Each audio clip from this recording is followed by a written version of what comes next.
Vinod Khosla. We're at FailCon in San Francisco. Vinod, you just keynoted the event, huge crowd, as always, to hear you speak. Vinod, what's so interesting about failure?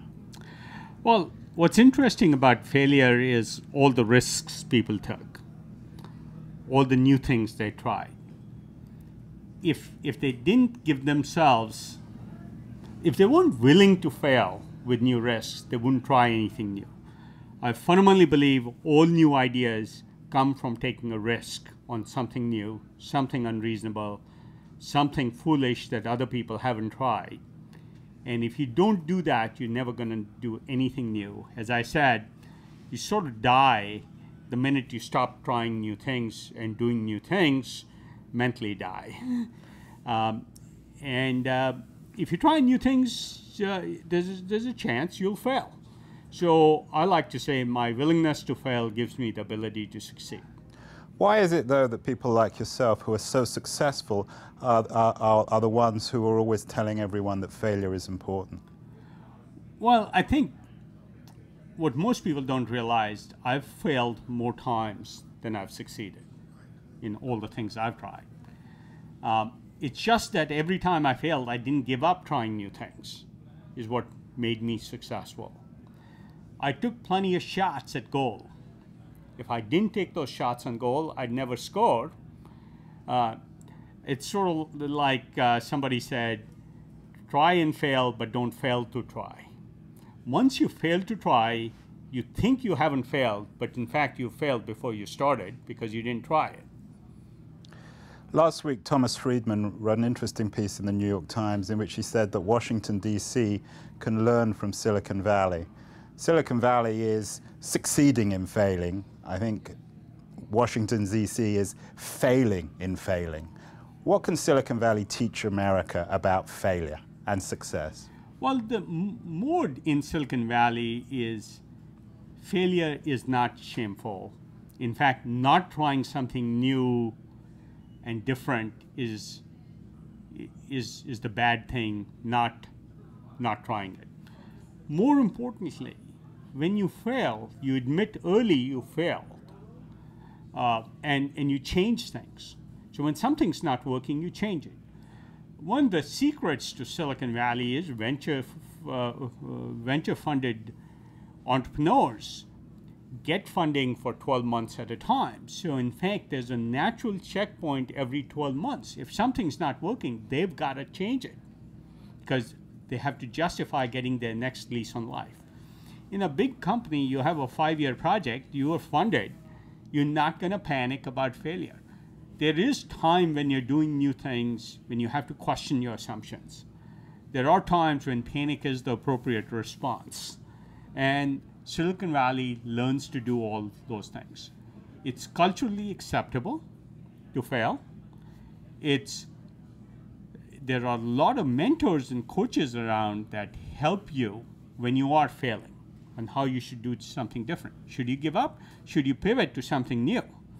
All those are important. What is it you talked about Jack Dorsey and some other illustrious Silicon Valley entrepreneurs who have failed? What is it about somebody like Jack that he can come back from failure? Well, what's important about people who are successful is after having failed before. As I said, Max Levchin started 4 companies before he started PayPal. Jack started companies before a couple of companies before he started Square and Twitter. What's important is they didn't get discouraged. Maya Angelou said, you will face many defeats in your life, but never be defeated. And I think that's a common characteristic of people like Steve Jobs or Jack Dorsey or people who failed and then went on to succeed. They didn't let themselves be defeated. They asked smart questions. They acknowledged when they were failing. Then they changed things and tried something new. Vinod, you're a major investor in green and renewable energy. A couple of weeks ago, I had Jeremy Rifkin on my show. He's just written a book called, on my TechCrunch TV show, he's just written a book called The Third Industrial Revolution. He made the argument that President Obama's energy policy is a failure. Would you agree? Well, we probably don't have enough time to debate. titles like that can, or statements like that can sell books, and that was probably his goal. I have a copy of the book. I haven't yet read it. I will get to it. I'd sort of give you a more intelligent comment after I was able to. Well, go. Leaving aside Rifkin, the point here is there's lots of nuances in any such situation. Has President Obama's policies encouraged other innovation in green? Absolutely. Did it need to be done? Absolutely. Did President Bush, and I've sort of been a lifelong Republican, discourage innovation in clean tech and energy? Absolutely. Did the DOE fund some things they shouldn't have? Probably. Did they fund some things they should have? Absolutely. ARPA-E, for example, a new program that came out of the current administration, is by far the single most important thing we could have done to save the planet, I believe. It's the most important thing I've seen happen in the last 20 years to help solve the problems we face in energy. Now, it's one of 20 things, and when you try 20 things, some will be very successful and some won't be very successful, and we've seen both. That's why I said these answers are nuanced. Well, they're nuanced, but failure or success, Obama's policy, one or the other, or neither? If I were to pick one answer, success. Wow. There are aspects of it that have failed and aspects of it succeeded. Net, would I rather have his policies or not have his policies? I'd rather have his policies.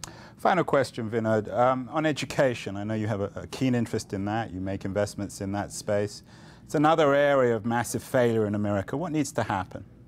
You know, I've facetiously said, and it's not quite facetious, sometimes you need radical change.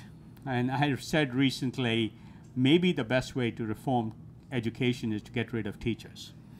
I don't mean like physically get rid of them. I think teachers shouldn't be teaching. They shouldn't be talking at students. Students should be learning, and teachers should be mentors and guides.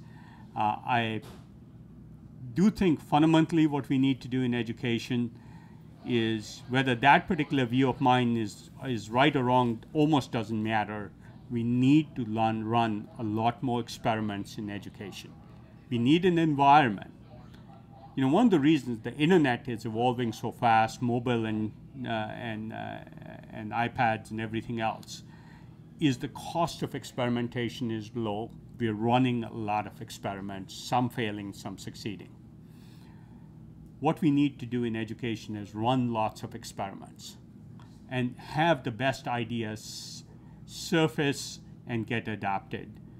The environment for experimentation doesn't exist in education, and that's why we've had such slow progress.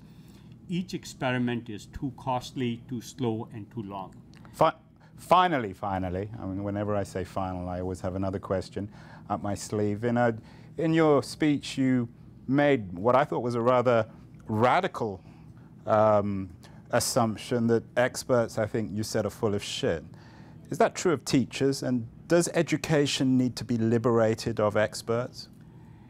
Absolutely. I think the single biggest thing constraining education is too many educators and experts in education departments around universities who think they know the answers.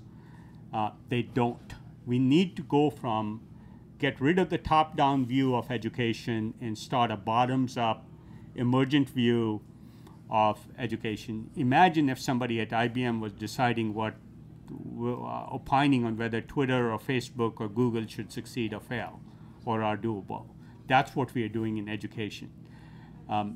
There's a great book called Future Babel. I recommend that to everybody. Who's it by? Dan Gardner, talking about how all these expert opinions are really nonsense. I've spoken on the topic for the last 2 or 3 years. I've spent 3 years deeply researching this notion of experts and their opinions, or econometric forecasts or forecasting models. All of that is basically crap. We need to throw it out of the window. In fact, believing these experts is what gets in the way of our trying new things. In fact, the first thing you have to do to change anything is to get rid of all the experts in the area, start with people under 30, and ask them what experiments should we run. Thanks very much. Vinod, the anti-expert expert, thank you so much for appearing on TechCrunch TV. Great. Thank you.